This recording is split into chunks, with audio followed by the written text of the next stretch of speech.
they've been long-time breakfast attendees, long-time friends of Father Garin, and many of us have been through the same thing with Father Garin. He married us to our spouse and baptized our children. Chuck and Tim and Kathleen have that long legacy as well. They really stepped up and helped sponsor our breakfast going forward. We do have a few more future events planned. We have our black tie down in the Philadelphia Union League on the 14th of January, and that's a beautiful event, and you're all welcome to join. And any questions, you can give me a call, or you'll see email correspondence. We'll have another breakfast here on the 21st of April, 23, and we're going to have an event in Tarsdale on May 18th. Nothing like a little planning and getting out ahead, right? So, one last thing. One of the main things, or one of the main thrusts that Father Garin had in his entire religious life was mentoring. And I can tell you personally that there was this kid from Kensington who basically, his father had a 10th grade education, his mother was a secretary, put him under his wing, who probably would never have met anyone with any kind of professional background. That kid was me. And so I spent my entire life with a great amount of gratitude to Father Garin for all that he did for me. I know I would have never gotten really anywhere in life with what Father Garin. In fact, he mentored me and he introduced me to people who had good standing and put me in areas where I could find an interest and do well. And I know that I can look around this room and I see a number of people who would say the same exact thing. So one of the things that we're going to do with this group is get involved in mentoring at some point in time. We have some young people in the room. So we don't really have it formalized yet, but the people in this room, we're here to help, right? Anybody with job changes or questions about careers or anything like that, get in touch with somebody in the committee and we'll be glad to help you.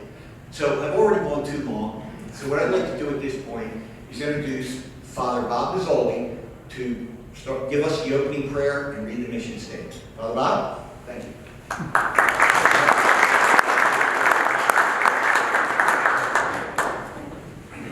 My name is Bob Mazzoli. I'm an oblate to St. Francis de Sales, and it's great to be here. As part of our prayer, what I'd like us to do is just kind of reflect a little bit. This doesn't get you out of Mass on Sunday, but just reflect a little bit on one of the gospel reading that you're going to hear on Sunday. It's a brief reading. I just want to share a part of it and then connect it to our lives and our Salesian spirituality. Jesus addressed this parable to those who were convinced of their own righteousness and despised everyone else. Two people went up to the temple area to pray. One was a Pharisee and the other was a tax collector. The Pharisee took up his position and spoke this prayer to himself. "Oh God, I thank you that I am not like the rest of humanity, greedy, dishonest, adulterous, or even like this tax collector. I fast twice a week, and I pay tithes on my whole income."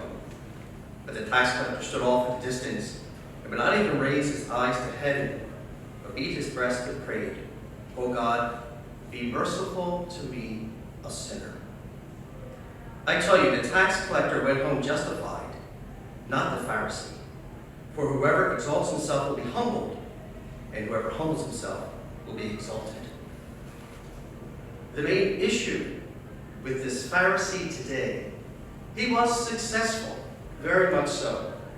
And he had every right to talk about his success, very much so.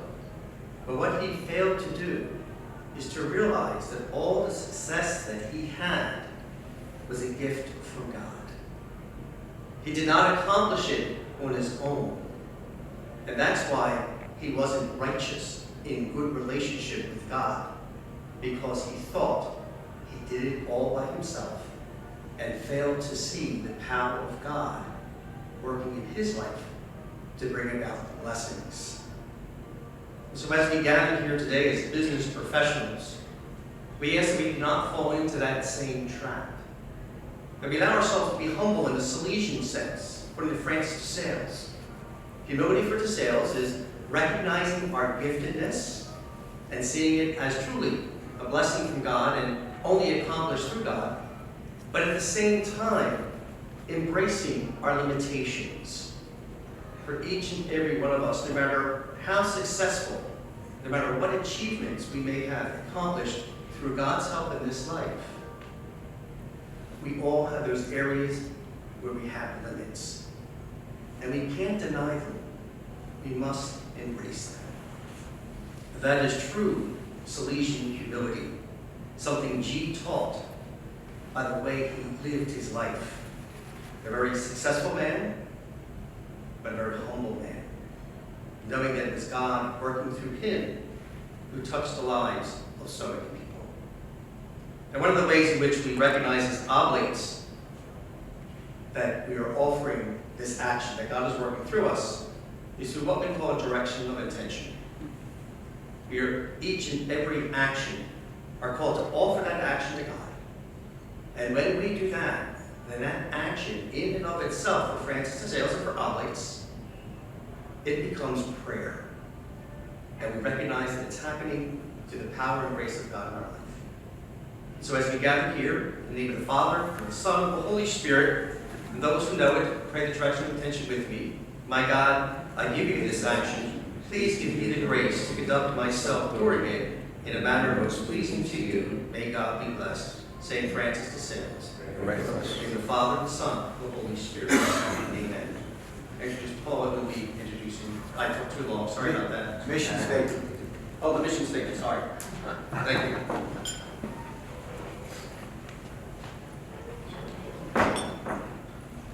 The mission of the DeSales Network is to honor the memory of William Garrett. The DeSales Network will offer engagement and social opportunities for spiritual growth for gospel-minded people in the spirit of Francis de Sales to fuel that grace in the words of Father Garrett that gets you to heaven. Thanks, Annabelle. My name is Paula Riley. I'm proud to say I work with the Oblates and happy to have you all here. I'm more excited, though, most excited that Ellen is joining us. So Ellen Kolodziej, welcome, welcome, welcome. She's a TV reporter, media relations, and public speaking consultant. She's worked at 13 different TV and radio stations across this fabulous country. You've probably seen her on Fox 29 right now. You've probably heard her on KYW as a news anchor. She's also been on NBC 10. And she's obviously a real dear friend of the Oblates. We're so glad that she's with us. She's a native, Port Richmond native. Richmond Pride. Port Richmond. I can't say that. From Nativity BBM. She went to LaSalle University, but before that she started off at Allahan Girls Catholic High School. She's about as Philly as you get, and I think we're going to hear a lot about that. I'm not native, I've come to love this city, and I know she is a huge part of that. She, a little bit more about her experience. Ellen also got her master's degree from journalism at Indiana University in Indiana. The real Indiana. She is a very proud mother of two awesome kids, Christina and Jack, who I think just arrived from ASU last night, and she's still here with us today. So we look forward to hearing her speak. I know she's going to talk a little bit about her experience at Fox 29 when she worked with the Charlie Manuel show inside golf, and she worked with Philly Feud, so we're going to hear a lot about that today as well. She'll be speaking with us for a little bit, and then please, we welcome you to ask her any question you have. We'll kind of divide the portion out. We'll have about 20 minutes of her speaking, and the rest of our time with your questions and some dialogue. So, warm welcome for Ellen Kolodziej.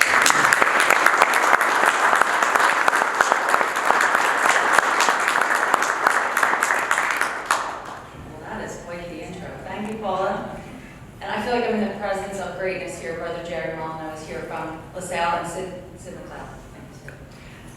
Taylor Swift famously said, I don't know if you know this song, but she said, "God smiles on my little brother. Inside and out, he's better than I." I don't know if you know that song, but that truer words could not be said about my brother, Father Jack Kolodziej, the Provincial of the Oblates. So let's give him a hand.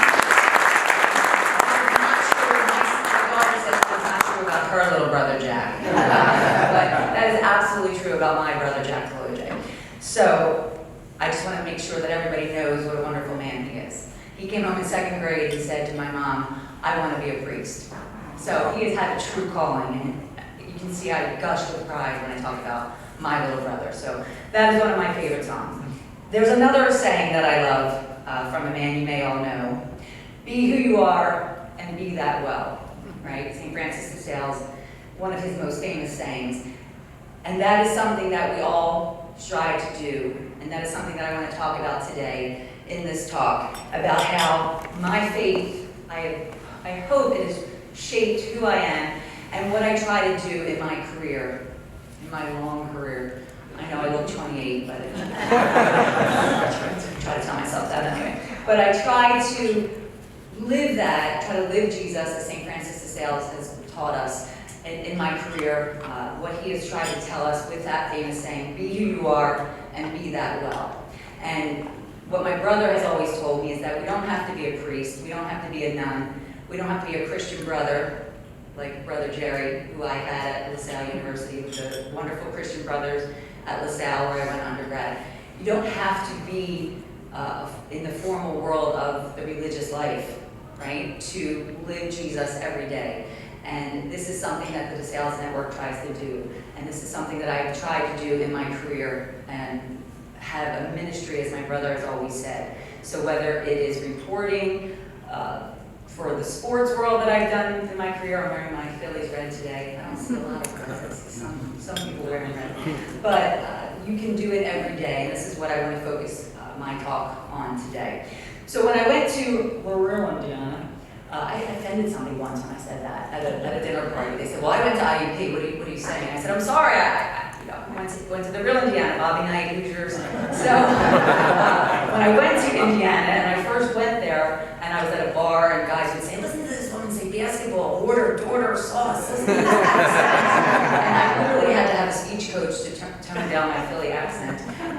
It's back with a vengeance now, but that's okay. I had a professor at IU who said, always treat the people, the janitors, the secretaries, the people, the so-called little people, the same as you would treat the CEOs and the president of at any company.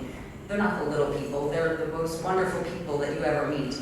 And he was preaching the Salesian way back then, right? And he didn't know that he was giving me the advice of St. Francis de Sales even back then. And I always remembered that. And that has always been my mantra when I've been reporting, right?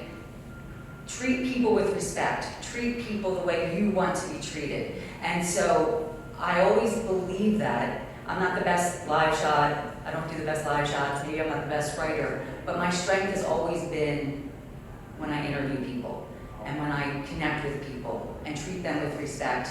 And that's my ministry, I hope. So that professor was giving advice many moons ago, the Salesian way and the way of St. Francis de Sales. So, as Paula said, I worked at 13 different TV stations and radio stations in my career. Way back when, my first job was in Owensboro, Kentucky, and I made $11,500. My mother wanted to kill me. She said, you have a master's degree? You went to school for how many years? I have a master's in journalism, and I would have kissed that man's feet for that first job. And he had how many tapes, Brother Jerry? Back in the day, it was a tape, right? We had tapes, and it was, now it's a reel, but back then it was a tape. I'm aging myself.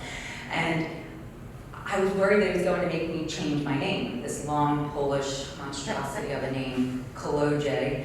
Looks like Kolodziej. And he said, no, it's different, it's unique, people will remember it. And 13 news directors have never made me change my name because I thought, well, maybe I'll be Ellen Claire, that's my middle name. Or maybe I'll be Ellen Conroy, that's my mother's maiden name. And she never let my dad forget that she had to go from Conroy to Kolodziej. It's really Kolodziej in Poland. So she Americanized it to Kolodziej. But I would have changed it to get that first job. But that name has always been so unique. So no news director ever made me change it. And every market I've ever worked in, Kentucky, Indiana, Allentown, Harrisburg, Minneapolis, Atlanta, of course back in Philly, nobody, the Polish name is okay. Someone would always say, oh, I went to school with Susan Kolodziej, I was in the war with Mike Kolodziej. Are you related to these people? And I'd say, no, any Kolodziejs I'm related to, they're in the Philadelphia area. But it's always been unique. But that name has always been a conversation piece. And the name has always meant something to me. So I believe that people know that I'm Catholic, not just because of the name. Maybe they think that all Poles are Catholic for some reason. But I want to share a couple stories about the name as well. My dad always said, how did you keep that at first he would say, how could you keep that Polish name when you could have been a Bar? My ex-husband's name was Bar.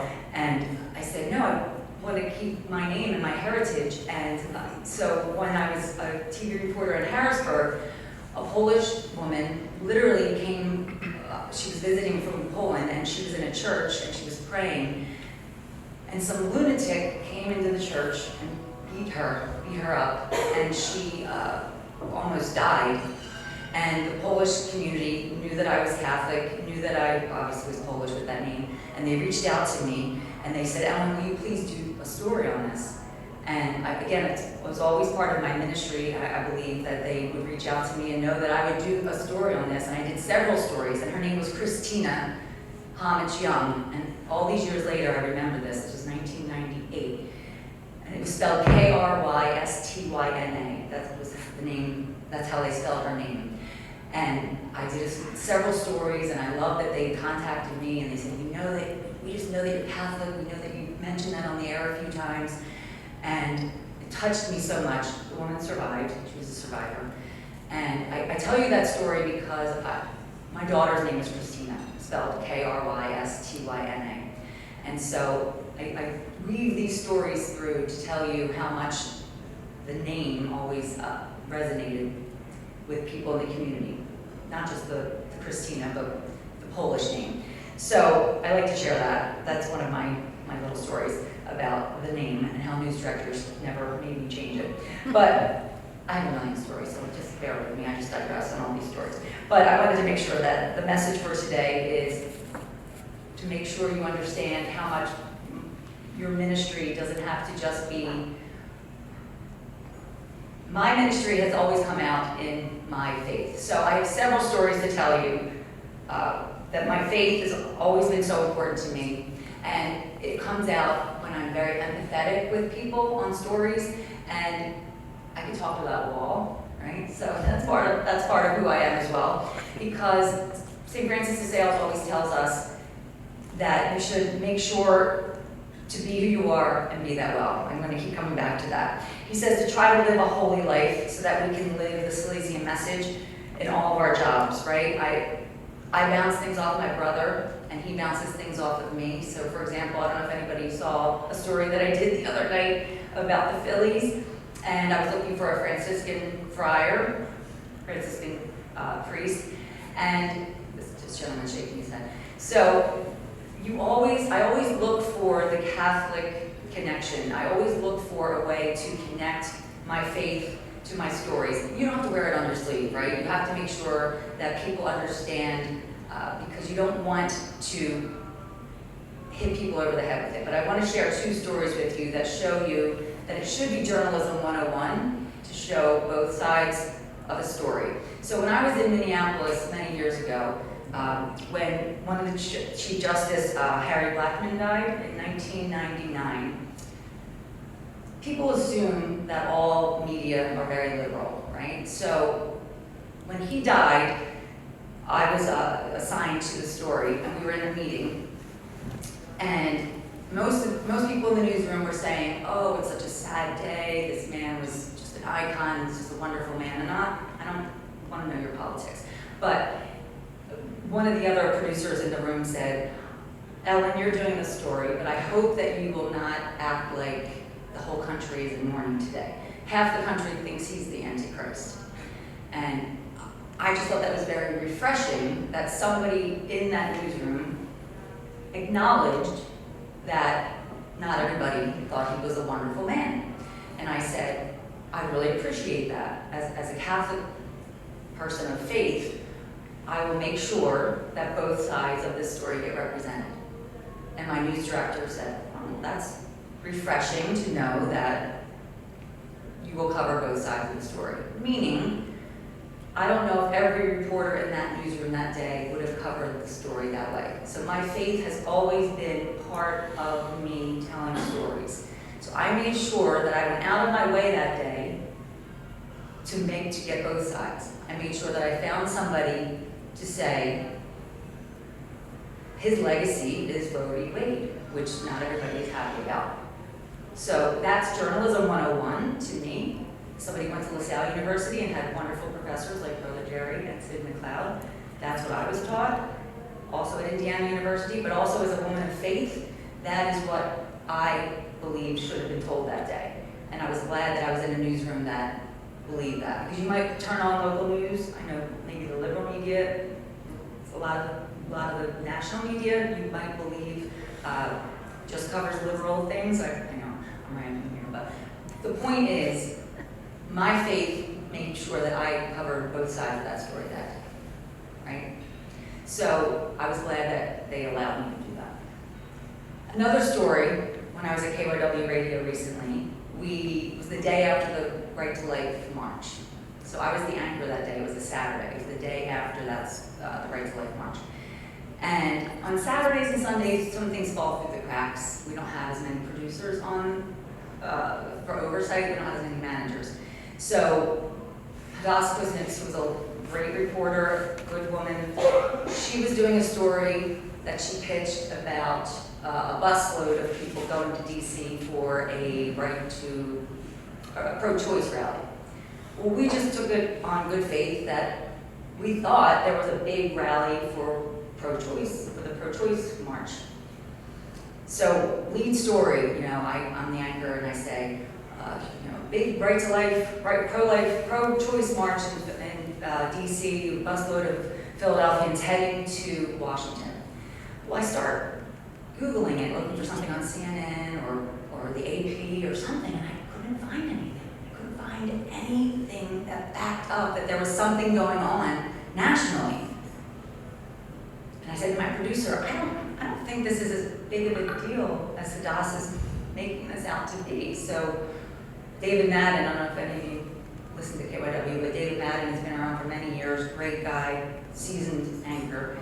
He starts doing his research and he said, I think you're right. I don't think this is as big of a deal as Hadassah's making this out to be. So we start doing our due diligence and we find out that it was just not a busload, but a car loaded up just a few people heading to Washington on their own to do their own little march, which is great, but it was our lead story on KYW Radio.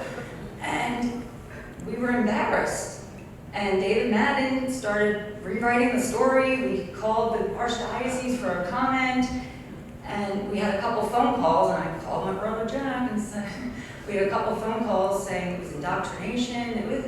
It was egregious. Had I not been using my faith in my job, maybe if I wasn't, not that that's Catholic, but if I wasn't, a pretty good Catholic, maybe I wouldn't have been in tune with that.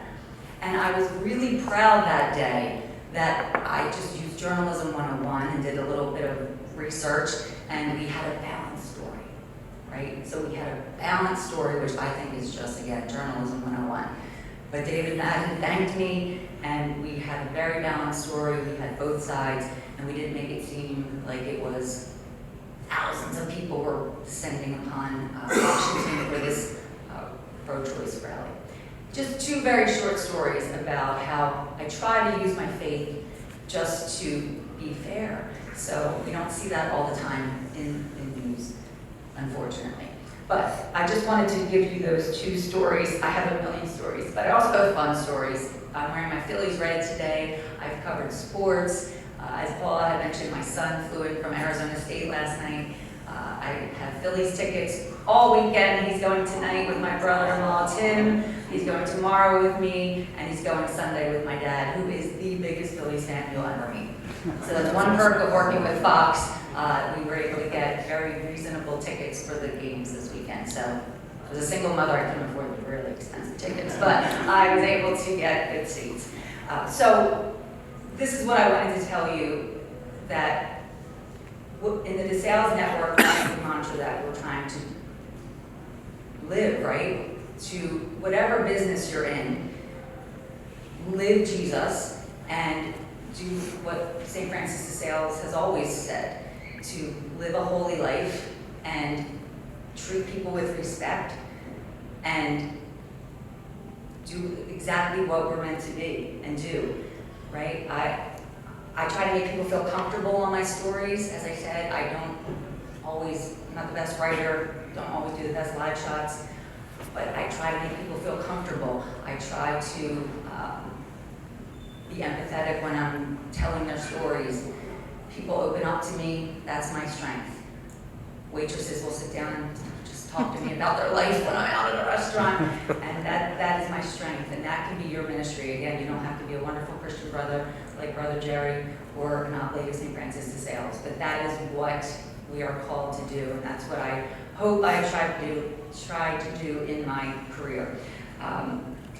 Again, I have so many stories I could share, but I would love to open it up to questions. My kids get embarrassed at me because I will talk to people in elevators, and they say, "Mom, what are you going to learn about somebody from the 10th floor to the first floor?" I said, "I can learn a lot about somebody from the 10th floor to the first floor," right? But there are so many things that I learn about people, and that is, again, your ministry can be whatever it is that your business is, and how you treat your employees and the people you deal with every day. Go Phillies. But I have a lot of questions that I will answer, and a lot of questions I can take. But yes, Rich? Hey, Ellen, we're delighted to have you here. Thank you again for coming. Well, I have so many stories that I don't even know where to start. That's why I have these cards. But. Yeah, we are really thrilled that you're here, and thanks again. You alluded to two things. One, that a lot of people think that the news media is liberal. Oh, they are. You also, well, I live it. I'm just telling you, it's fact. So we do have a few conservatives, but not that many. right, and you also alluded to being proud that you represented both sides of the story. Have you ever been in a situation reporting a story where something that you personally believe is egregious, and I'll give you an example, like how there's stories out there now where young children are permitted to change their gender. You know, like, has there ever been a story that you have been asked to do where you personally think it's egregious, and you would have a difficult time reporting both sides of the story? And if, like, do you decline it, or if you haven't been in that situation, you know, what are your thoughts on how something like that should be handled? No, but that's a great question. When I was at Channel 69 in Allentown recently, I freelanced there for a couple years. I had a photographer who just quit because he didn't feel comfortable covering several stories about transgender students, and he felt uncomfortable. And Channel 69 is one of the last bastions of locally owned TV station. It's owned by an ultra conservative, two brothers who own that station. So it's the only station I've ever worked at that you have to go out of your way. If you don't have both sides, if you don't have, first, let me give you the example. So I've never personally been in that situation, but I know that this photographer, very faithful man, I believe he was Baptist, but he actually quit because he said, "I don't feel comfortable covering this story." I think it was a prom where a lot of transgender students went, and he said, "I just don't feel comfortable. Can I not cover this?" And they said, "No, you have to cover it." And he quit. But I think that was a bit extreme that he quit. But I covered the day that they ratified Joe Biden as president. So my station said, and it was a rally in downtown Allentown, and I had no problem covering just the rally. But they said, if you can't find a Trump supporter, we don't want to hear from just the Biden supporters. So if you can't find somebody who voted for Donald Trump, we don't want to hear just from the Biden supporters. I almost fell over. I said, wow, what? That would never happen, right? And so I just happened to see two guys walking down the street, and I just took a shot, and I don't need a stereotype, but they went a bit over Trump. And they did, and I said, "What's his name?" And I said, "Did you want to vote for Trump?" And he said, "Well, yes, we did." And so I grabbed them, but I went out of my way. But that's one of the few stations. And then, for example, the day that the Supreme Court overturned Roe v. Wade, the station in Allentown, when I was freelancing this summer, they said, we had a heck of a time finding a pro-life group to speak. Seriously? And I don't know if it was because it was right after Justice Kavanaugh had been threatened, but we had a heck of a time in Allentown finding a pro-life group to go on camera. Now, again, the station in Allentown was adamant, we have to have a group in Philadelphia. So I admire that so much.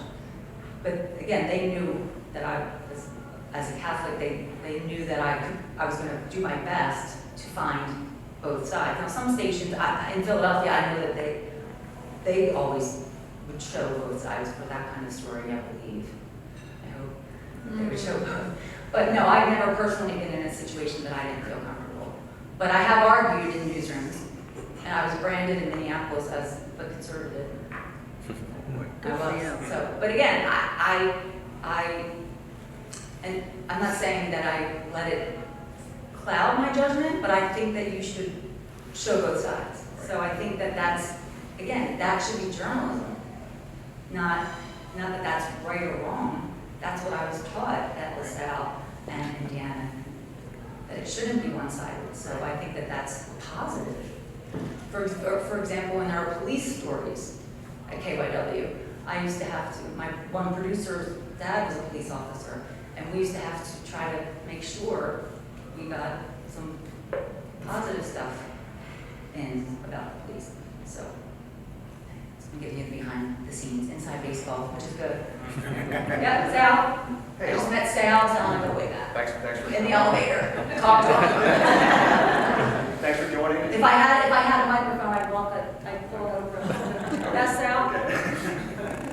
So, hey, thanks for coming today. Thank you. In your bio, I think you mentioned you have 11 or 13 jobs. I'm counting. One is amazing. I started when I was 10. Yeah, 28, and you have 15 jobs. That's not a jump. So, I was a prodigy at LaSalle. so a lot of folks here in the room are here either mentoring or a job transition or starting their own companies. So, having been through so many jobs yourself, do you have any experience you could share or things you can talk about for folks who are in that transition stage for jobs? Well, I'm in a transition stage myself. I know what you're talking about. I'm a freelancer at Fox 29, and I'm in between. So you're saying just the networking? Or Networking or just how you feel going through the process? Trust the process. What motivates you? Oh, how about those 6 foot? Oh, it's true. Yeah, well, it's difficult, right? Because I feel like my joke is I always say I'm still deciding what I want to be when I grow up. Because I do not want to be covering murders in Philly anymore, let me tell you that. So anytime I can do a fun story in Philadelphia, it's a gift. So I'm praying I'll be on TV tonight, so I'm praying I'm covering the Phillies tonight. So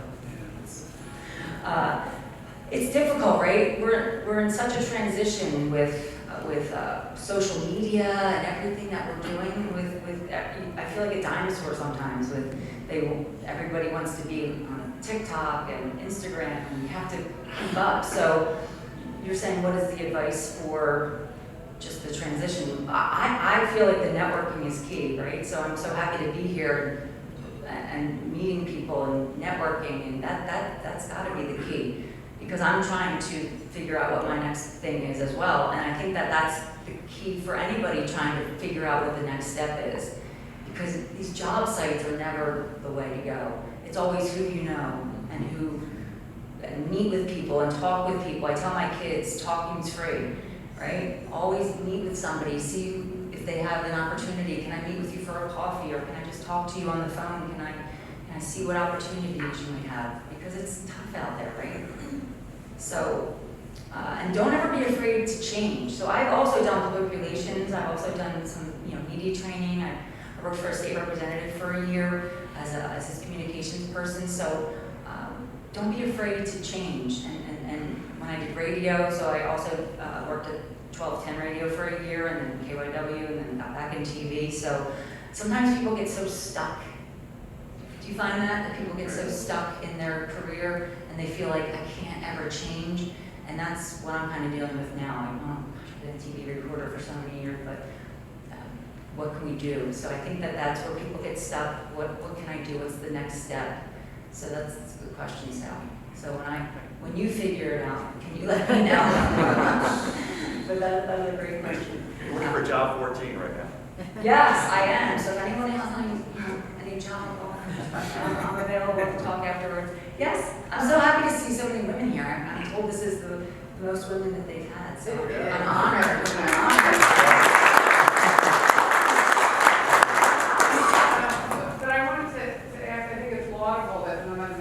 directors or whatever, and they saw that as a positive, your name as a differentiator. But I was wondering, since especially your career path is a very competitive one, did you ever face any kind of discrimination because of your faith?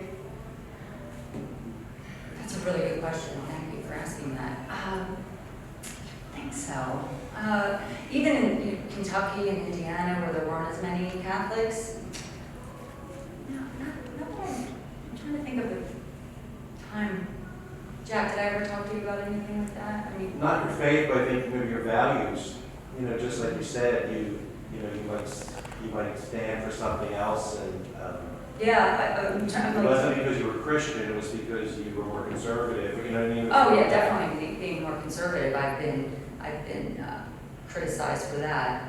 You know, and you have to hide it sometimes, right? And I'm a very tough person, if you can imagine. Brother Jerry will tell you. I mean, when my son for Villanova Pride Day when he was in 8th grade, and he wore his LaSalle Tombola jersey, and I put it on Facebook, and Brother Jerry said, "I wonder where he gets that husband."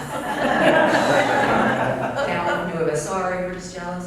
But yeah, so you can't be too open about it when you're one of the lone conservatives in the newsroom. You have to, but I'm very open about, my faith. So and I'm open about, you don't wear it on your sleeve that, I'm not an ultra conservative, meaning, I'm open-minded, right? So I'm not one of these people that's going to be in your face about it. So I don't think I've ever been discriminated against. That's a great question, though. If I was, I'd remember if it was egregious, if it was really a bad situation. But, I was a Eucharistic minister in Minneapolis.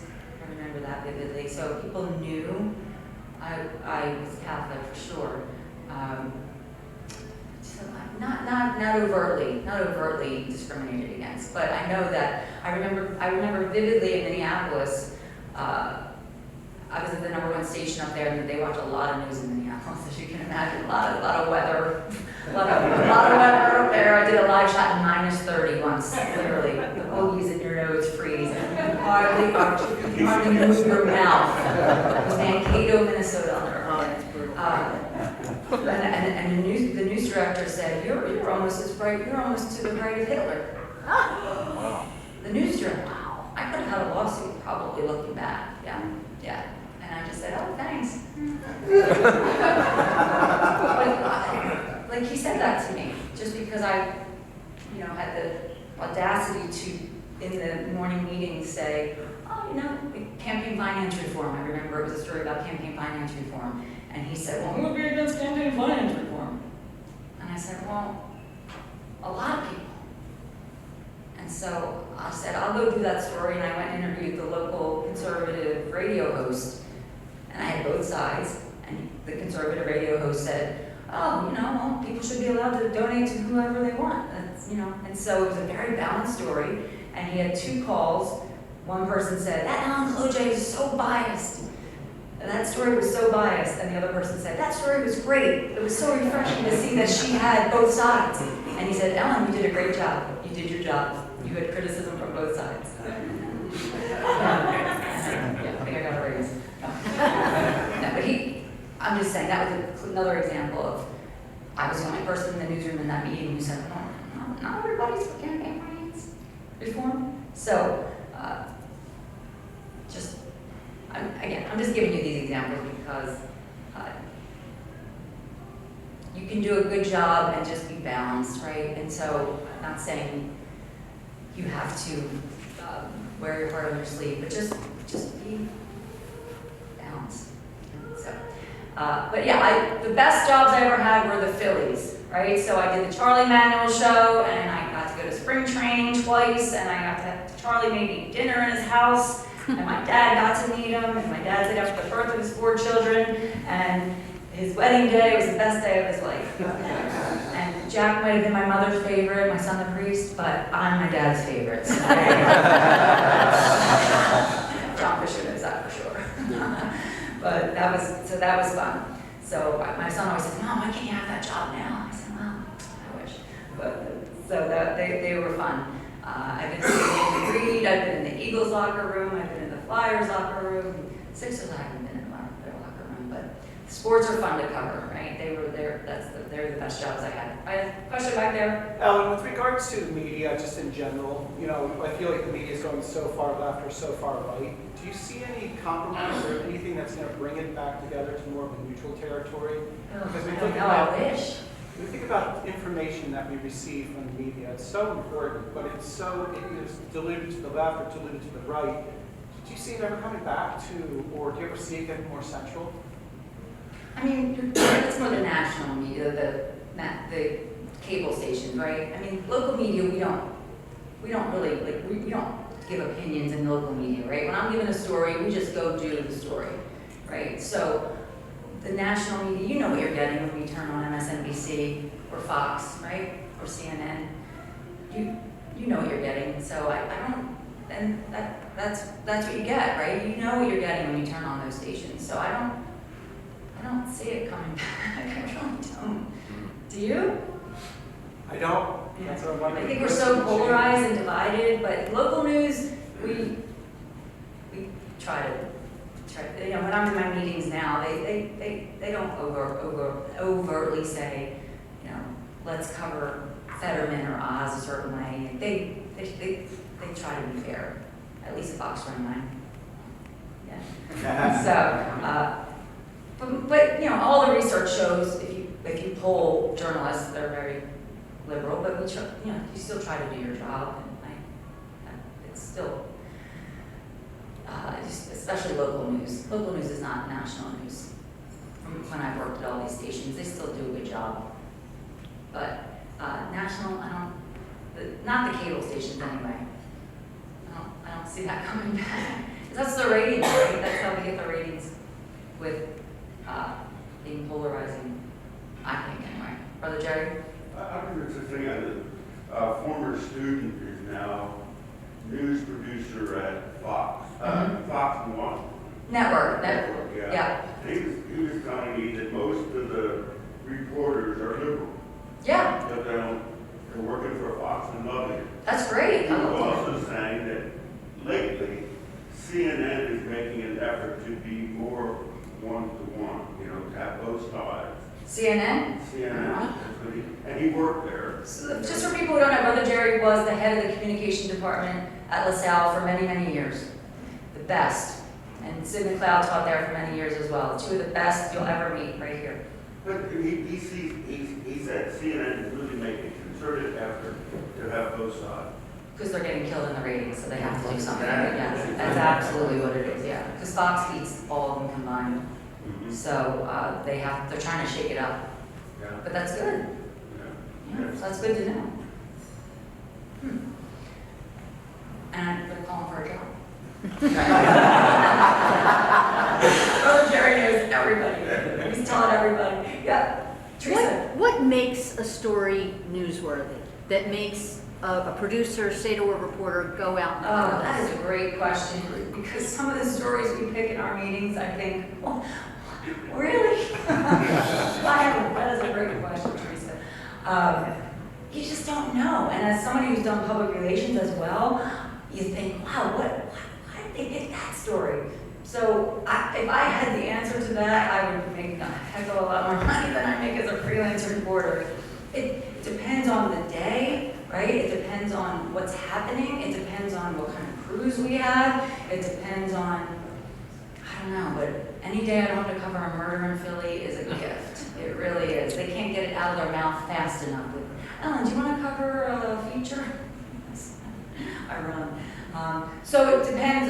For example, so we were in a meeting a few weeks ago, and we were pitching different stories. They always ask us to come to the meetings with pitches. And instead, they wanted me to do a boil water advisory in the Bluebell, Norristown area. And I'm like, really? In the size market, it affected like 11,000 people. And I'm like, okay, fine. I don't have to go to the mean streets today. That's fine. So that's what they thought was interesting. Steve Keeley's the one who does all the murders, and it's fine. Let him go do that. Or, so. And it's anything with sports they love. So I've been doing a lot of sports stories, which I'll take any day of the week. So that affects a lot of people. So I pitched the other day, my cousin works for Visit Philly, the tourism bureau, And so we went and interviewed the head of the tourism bureau just to talk about how this is larger than just sports, right? What's happening right now, it's so good for the whole city. All the pride that's happening now with the Phillies, the Eagles, the Union, right? The Flyers even winning. So how we've had so much negativity in this city, and so they love that story. So you just can't, it depends on the day. That's a great question, Teresa, thank you. Yes? Yeah, so fellow explorer here. Woo! Explorers are everywhere. Explorers are never lost. Never stop exploring. That's right, I love that. My question is, since you're pretty much one of the few fish swirling in the different direction of the liberal media, how do you prepare yourself to go into that hornet's nest every day? It's not as, I'm not making, I hope I'm not acting like no, but so they I sit there and bash conservatives. No, I get it, because freedom. I actually don't watch any news. Like in 2017, I was like, I've had enough. I'm done. So, you know, my recently high school graduate who's big into Model UN, he comes home with all the sound bites. He gets all the world news and he goes, all right, I know what you're interested in, so this is what's happening in the globe. I'm like, great, that's good enough for me. So my question to you is, like, how do you stay sane in this culture? That's a great question. I go home and watch Modern Family. I go home and watch a sitcom. It's true. I do. Are we wrapping it up here? I go home and watch sitcoms. And I don't watch the cable stations anymore. I used to watch Fox, MSNBC, and CNN to just see like how they covered the same story. And I was obsessed. My kids would be like, Mom, shut it off. But I don't anymore. I really don't. I'll look at Twitter to see what's trending, or I will watch, but I have to shut it off or it will drive me crazy. So that's a great question. But go Phillies, right? Go Eagles. Sixers are going to turn it around. I just want to reiterate how, you know, St. Francis de Sales said, be who you are and be that well. You don't have to be a wonderful priest like my brother. You don't have to be a wonderful Christian brother like Brother Jerry Molyneux. Great professor like Sid McLeod. I can't believe you guys are here. I think this is my, you know, like, I'm on, this is your life. I didn't expect these rock stars to me. I want to thank you so much for inviting me.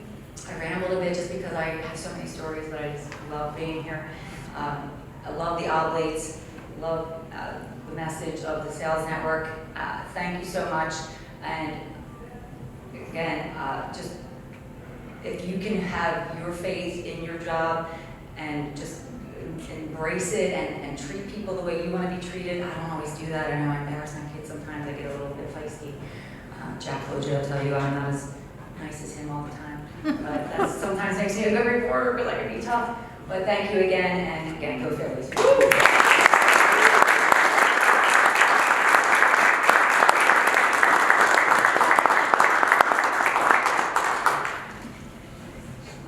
Thanks, Ellen.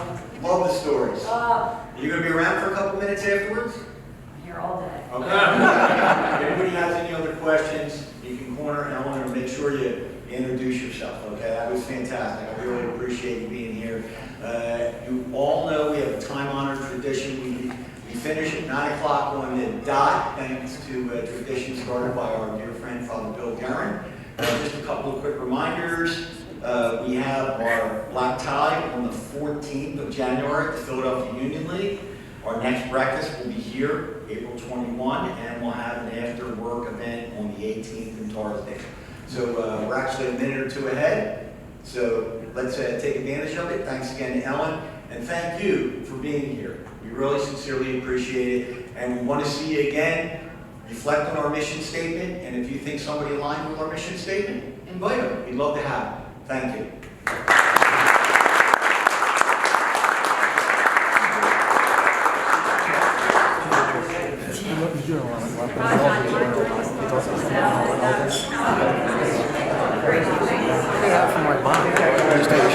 Shopping.